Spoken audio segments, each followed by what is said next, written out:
നമുക്കറിയാം ഇപ്പോൾ WHO rule അനുസരിച്ച് അപ് ടു 6 മന്ത്സ് 6 മാസം വരെ നമ്മൾ കണ്ടിന്യൂസ് ബ്രസ്റ്റ് ഫീഡ് മാത്രമായിരിക്കും ചെയ്യേണ്ടത്. ഫീഡിംഗ് ബോട്ടിൽ അധികം എഫേർട്ട് അവർക്ക് ഇടേണ്ടി വരുന്നില്ല.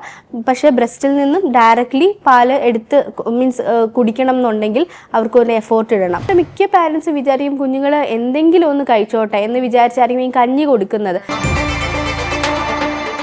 കുഞ്ഞുങ്ങളുടെ ഭക്ഷണ രീതികളെക്കുറിച്ച് എപ്പോഴും അമ്മമാർക്ക് ഭയങ്കര ടെൻഷനാണ്. ഇന്ന് നമ്മളോടൊപ്പം ഉള്ളത് ചൈൽഡ് ഡെവലപ്മെന്റ് തെറാപ്പിസ്റ്റ് ഡോക്ടർ രശ്മിയാണ്, Pattom SUT hospital. Doctor, welcome to the show. Doctor, ഈ കുഞ്ഞുങ്ങളുടെ കാര്യങ്ങൾ പറയുന്ന ഡോക്ടറാണല്ലോ, അപ്പോൾ ചൈൽഡ് ഡെവലപ്മെന്റ് തെറാപ്പിസ്റ്റ് ആണ്. അപ്പോൾ ഈ CDC എന്ന് പറഞ്ഞാൽ എന്താണ്? ആദ്യം അതിൽ നിന്ന് തുടങ്ങാം. ചൈൽഡ് ഡെവലപ്മെൻറ്റ് ക്ലിനിക് എന്നാണ് CDCയുടെ ഫുൾ ഫോം നമ്മൾ പറയുന്നത്. ഇതിൽ മിക്ക പാരൻസും തെറ്റിദ്ധാരണ, ഈ 2 ദിവസം മുന്നേ തന്നെ OPയിൽ വന്ന ഒരു പാരൻറ്റ് പറഞ്ഞതാണ്, ഗ്രാൻഡ് മദർ പറഞ്ഞൊരു കാര്യമാണ്, ഈ CDC ഒന്ന് കൊണ്ടുപോയി കാണിച്ച് കുഞ്ഞിൻ്റെ അസസ്മെൻറ്റ് നോക്കാം, ഡെവലപ്മെൻറ്റ് നോക്കാം എന്നത് പറഞ്ഞപ്പോൾ ആ വ്യക്തി എടുത്തത് ഒരു സൈക്കോളജിസ്റ്റിന് കാണിക്കുന്നു എന്നുള്ളൊരു തോട്ടാണ്. അപ്പോൾ ഒരു കാര്യം നമ്മൾ മനസ്സിലാക്കേണ്ടത്, ഒരിക്കലും കുഞ്ഞുങ്ങളുടെ ആ ഒരു സൈക്കോളജി ബേസ് ചെയ്തിട്ടല്ല, അതും ഉണ്ട്. പക്ഷേ ഇവരുടെ ഓരോ ഡെവലപ്മെൻറ്റ്സ്, ഇപ്പോഴത്തെ ന്യൂ ജനറേഷനാണ്, അവർ തിങ്ക് ചെയ്യുന്ന കാര്യങ്ങളൊന്നും നമ്മുടെ പാരൻസിന് എന്താണെന്ന് അറിയാൻ പറ്റുന്നില്ല. സോ അവരെങ്ങനെയാണ് തിങ്ക് ചെയ്യുന്നത്, അല്ലെങ്കിൽ ഏത് ഘട്ടത്തിലെത്തി എന്നുള്ള കാര്യങ്ങൾ ഫുള്ളായിട്ട് നമ്മളൊരു ഓവറോൾ അസസ്മെൻറ്റ്, ആ അസസ്മെൻറ്റിൽ കുഞ്ഞുങ്ങളുടെ സോഷ്യൽ ഏജ് വരും, അവരുടെ മെച്യൂരിറ്റി എങ്ങനെയാണെന്ന് വരും, അവർ ആ ഒരു ഏജിൽ എന്തൊക്കെ കാര്യങ്ങൾ ചെയ്യുന്നു എന്നുള്ളത് എല്ലാ ഡീറ്റെയിൽ ആയിട്ട് നമ്മൾ ഈ CDC അതായത് ഈ ഒരു ഡെവലപ്മെൻറ്റൽ അസസ്മെൻറ്റിലൂടെ നമ്മൾ നോക്കുന്നതാണ്. ഇതിൽ യാതൊരുവിധ മെഡിസിൻസോ അല്ലെങ്കിൽ ടാബ്ലറ്റ്സോ ഒന്നും നമ്മൾ കൊടുക്കുന്നില്ല. ഒൺലി തെറാപ്പിയാണ്, ഇൻ്റർവെൻഷനാണ്. അതായത് അവർക്ക് ഇപ്പോൾ ഏതെങ്കിലും ഒരു ഏരിയയിൽ ഇപ്പോൾ നമ്മൾ നോക്കുമ്പോൾ അവരുടെ ഓടി കളിക്കുന്ന അല്ലെങ്കിൽ ഗ്രോസ് മോട്ടോർ ഏരിയയിൽ ഡിലേ കാണാം, അല്ലെങ്കിൽ പെൻസിൽ ഹോൾഡിങ് അതായത് ഫൈൻ മോട്ടോർ ഏരിയയിലോ അല്ലെങ്കിൽ കൈകൊണ്ട് ചെയ്യുന്ന ഏതെങ്കിലും കാര്യത്തിൽ ഡിലേ കാണാം.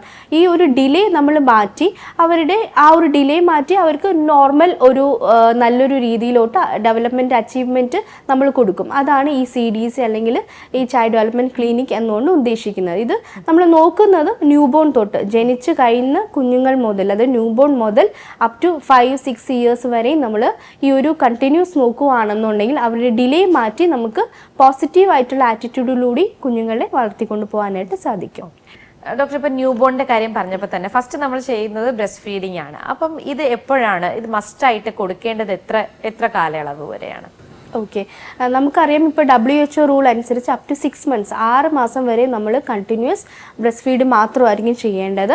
പിന്നെ കുഞ്ഞിന് എന്തെങ്കിലും ഇഷ്യൂസ്, അതായത് സക്കിങ്ങിൻ്റെ ഇഷ്യൂ അല്ലെങ്കിൽ സ്വോളോയിങ്ങിൻ്റെ ഇഷ്യൂസ് ഒക്കെ വരികയാണെങ്കിലോ, അമ്മയ്ക്ക് എന്തെങ്കിലും ബുദ്ധിമുട്ട്, പാല് കൊടുക്കാൻ എന്തെങ്കിലും ബുദ്ധിമുട്ടാണെങ്കിലോ മാത്രമാണ് നമ്മൾ ഫോർമുല മിൽക്കിലോട്ട് പോകുന്നത്. അതും നമ്മുടെ ഡോക്ടർ പ്രിസ്ക്രൈബ് ചെയ്യണം, ഏത് ഫോർമുലയാണ് കൊടുക്കേണ്ടത് എന്നുള്ളത് പ്രിസ്ക്രൈബ് ചെയ്യണം. അതുവരെ നമ്മൾ അല്ലെങ്കിൽ നമ്മൾ ബ്രസ്റ്റ് മിൽക്ക് മാത്രമാണ് കൊടുക്കേണ്ടത്. പിന്നെ എപ്പോൾ നമ്മൾ സ്റ്റോപ്പ് ചെയ്യണം എന്നുള്ളത് അത് കുഞ്ഞിൻ്റെയും അമ്മയുടെയും ഡിപ്പെൻസ് ആയിട്ടിരിക്കും. നമ്മൾ പെട്ടെന്ന് ഒരു വീനോഫിങ് നമ്മൾക്ക് കൊടുക്കുന്നത് അത്ര ശരിയുള്ള കാര്യമല്ല. കാരണം ഈ ബ്രസ്റ്റ് ഫീഡിങ് എന്ന് പറയുന്നത് ഒള്ളി പാല് കുടിക്കുന്നത് മാത്രമല്ല നമ്മൾ ഉദ്ദേശിക്കുന്നത്, കുഞ്ഞിൻ്റെ മെൻറ്റൽ സപ്പോർട്ട്, അതുപോലെ തന്നെ ആ ഒരു സേഫ്റ്റി, ആ ഒരു കംഫർട്ട് സോൺ എല്ലാം കുഞ്ഞും അമ്മയുമായിട്ടാണ്. അപ്പോൾ പെട്ടെന്ന് അതൊരു വീൻ ഓഫ് ചെയ്യുന്ന സമയത്ത് കുഞ്ഞുങ്ങളിൽ മാനസികമായിട്ടുള്ള പ്രശ്നങ്ങൾ ഉണ്ടാവാനുള്ള ചാൻസസ് കൂടുതലാണ്. അതുകൊണ്ട് തന്നെ നമ്മൾ കഴിവതും 1-1.5 വയസ്സ് വരെ നമ്മൾ കൃത്യമായിട്ട് തന്നെ കൊടുക്കാനായിട്ട് ശ്രദ്ധിക്കുക. പിന്നീട് കുഞ്ഞിന് എന്തെങ്കിലും ഇഷ്യൂസ്, ഇപ്പോൾ പല്ലിൻ്റെ ഇഷ്യൂസ് വരികയാണെങ്കിലോ അല്ലെങ്കിൽ ഡോക്ടർ പറയുവാണ് ബ്രസ്റ്റ് ഫീഡിങ് നിർത്തണം എന്ന് പറയുവാണെന്നുണ്ടെങ്കിൽ മാത്രം നമ്മൾ വീൻ ഓഫ് ചെയ്യുന്നതിനെ കുറിച്ച് ആലോചിക്കാം. അതും സ്ലോലി ആയിട്ട്, സഡൻലി അല്ല, പതുക്കെ കുഞ്ഞിനോട് പറഞ്ഞ് മനസ്സിലാക്കി പെട്ടെന്ന് ഒരു ഡേ വീൻ ഓഫ് ചെയ്യാണ്ട് ഡേ ബൈ ഡേ കുറച്ച് ആ ഫ്രീക്വൻറ്റ് കുറച്ച് നമ്മൾ കൊണ്ടുവരാവുന്നതാണ്. അത് ഇപ്പോഴും ഡിപ്പെൻഡ്സ് മദർ ആൻഡ് ചൈൽഡ് എന്ന രീതിയിലാണ് പോകുന്നത്. അതുപോലെ തന്നെ കുഞ്ഞുങ്ങൾക്ക് ഈ കഞ്ഞി കൊടുക്കാറുണ്ട്. ഈ കഞ്ഞി കൊടുക്കുന്നത് എത്രത്തോളം നല്ലതാണ്? കഞ്ഞി മാത്രം കുടിക്കുന്ന കുട്ടികളുണ്ട്, അപ്പോൾ അത് എത്രത്തോളം നല്ലതാണ്? ഓക്കെ, അപ്പോൾ നമ്മുടെ മിക്ക പാരൻസ് വിചാരിക്കും കുഞ്ഞുങ്ങൾ എന്തെങ്കിലും ഒന്ന് കഴിച്ചോട്ടെ എന്ന് വിചാരിച്ചായിരിക്കും ഈ കഞ്ഞി കൊടുക്കുന്നത്. മിക്ക കുട്ടികൾക്ക് ഇഷ്ടമുള്ള ഒരു കാര്യമാണ് ഈ കഞ്ഞി എന്ന് പറഞ്ഞാൽ. അതിൽ എന്താ പറയുന്ന എരിവില്ല, അതിൽ ഒരു ന്യൂട്രൽ ആയിട്ടുള്ള ഒരു ടേസ്റ്റ് ആണ് അല്ലേ. പക്ഷെ നമ്മൾ ആലോചിക്കുക, ഒരു 2-3 ഇയേഴ്സ് ആ ഒരു ഏജ് ഗ്രൂപ്പുള്ള കുട്ടികൾക്ക് കുഞ്ഞുങ്ങൾക്ക് വേണ്ടത് എന്തൊക്കെയാണെന്നുള്ളത്. കാരണം അവർക്ക് ആവശ്യമുള്ള വൈറ്റമിൻസ്, മിനറൽസ്, കാൽഷ്യം, പ്രോട്ടീൻ ഇതെല്ലാം ഒരു ഡേയിൽ തന്നെ കിട്ടണം. അത് ഓരോ ഫുഡിൽ നിന്നായിരിക്കണം നമ്മൾ കൊടുക്കേണ്ടത്. സോ നമ്മൾ കഞ്ഞി മാത്രം കൊടുക്കുമ്പോൾ കുഞ്ഞിന് കിട്ടുന്ന കാർബോഹൈഡ്രേറ്റ് മാത്രമാണ്. സോ അങ്ങനെ ഒരിക്കലും നമ്മൾ ചെയ്യരുത്. അത് കുഞ്ഞിനോട് ചെയ്യുന്ന ഏറ്റവും വലിയൊരു തെറ്റ് തന്നെയാണ്. ഒരു 2-3 ഇയേഴ്സ് ഉള്ള കുഞ്ഞുങ്ങൾ ഒബ്വിയസ്ലി അവർ ഫുഡ് കഴിക്കാനായിട്ട് മടിക്കും. അവർക്കൊന്നും വേണ്ട എന്നുള്ളൊരു ഓപ്ഷൻ ആയിരിക്കും അവർ പറയുന്നത്.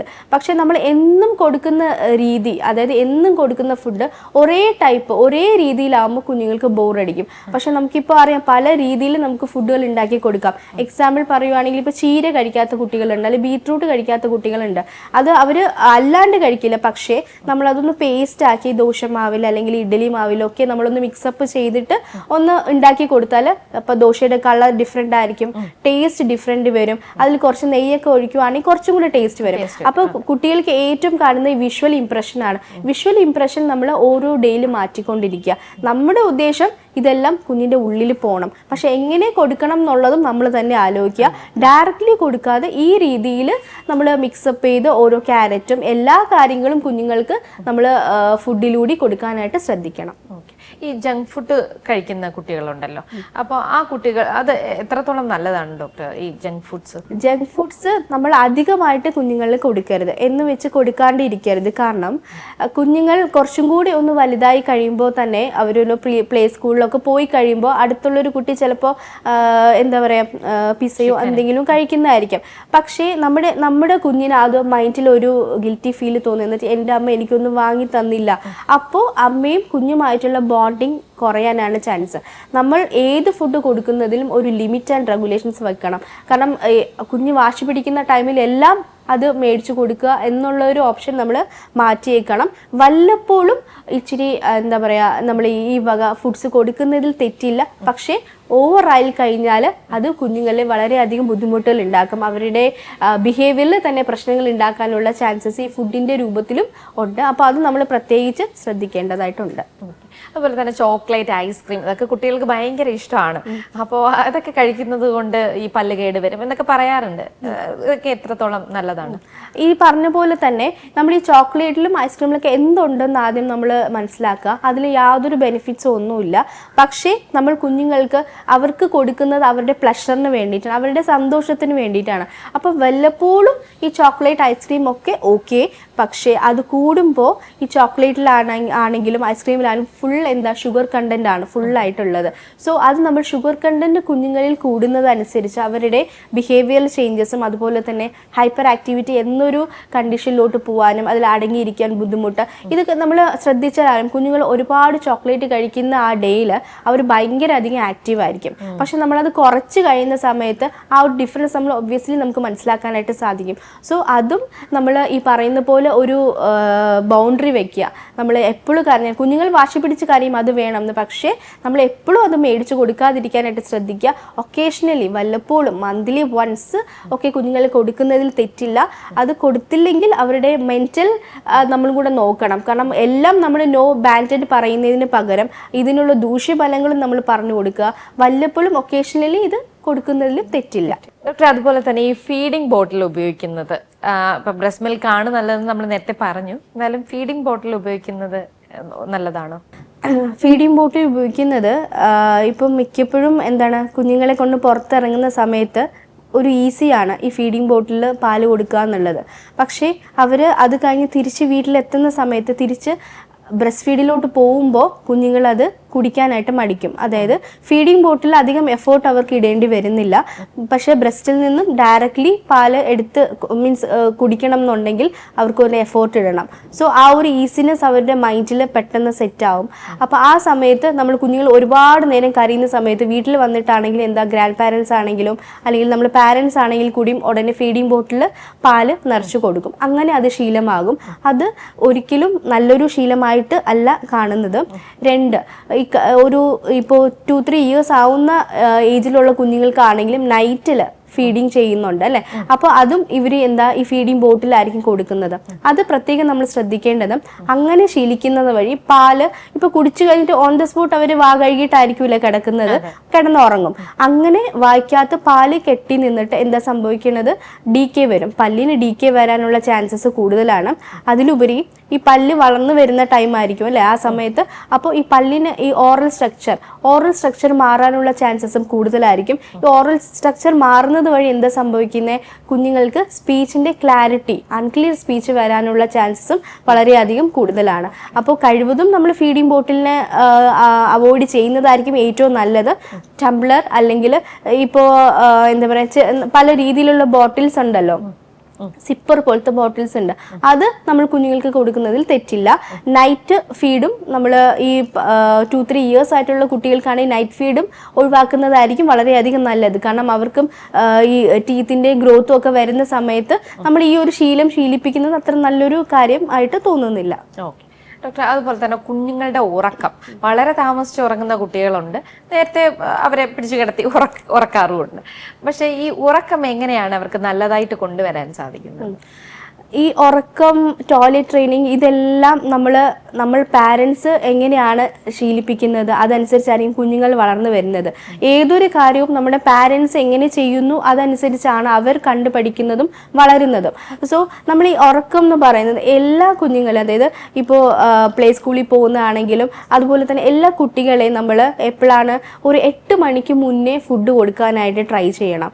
അതിനുശേഷം ഉറങ്ങുന്നതിന് 2 മണിക്കൂർ മുന്നേ ഈ ഫുഡ് കൊടുത്ത് വെള്ളമൊക്കെ കൊടുത്ത് ടോയ്ലറ്റിൽ യൂറിനൊക്കെ പാസ് ചെയ്ത് ആ ഒരു ശീലം, ആ ഒരു ടൈം ടേബിൾ നമ്മൾ കീപ്പപ്പ് ചെയ്യുന്നത് വളരെയധികം നന്നായിരിക്കും.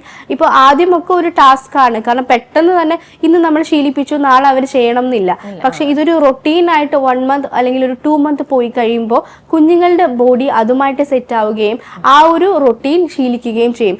എല്ലാ കുഞ്ഞുങ്ങളെയും ഈ പറഞ്ഞ പോലെ ഒരു 8 മണിക്ക് മുന്നേ ഫുഡ് കൊടുത്ത് 10-നുള്ളിൽ കിടത്താനായിട്ട് നമ്മൾ ശ്രദ്ധിക്കുക. അതിന് ശ്രദ്ധിക്കേണ്ട ഒന്ന്, നമ്മൾ ബെഡ് ടൈം സെറ്റ് ചെയ്യണം, എപ്പോഴും കിടക്കണം എന്നുള്ളത് സെറ്റ് ചെയ്യണം.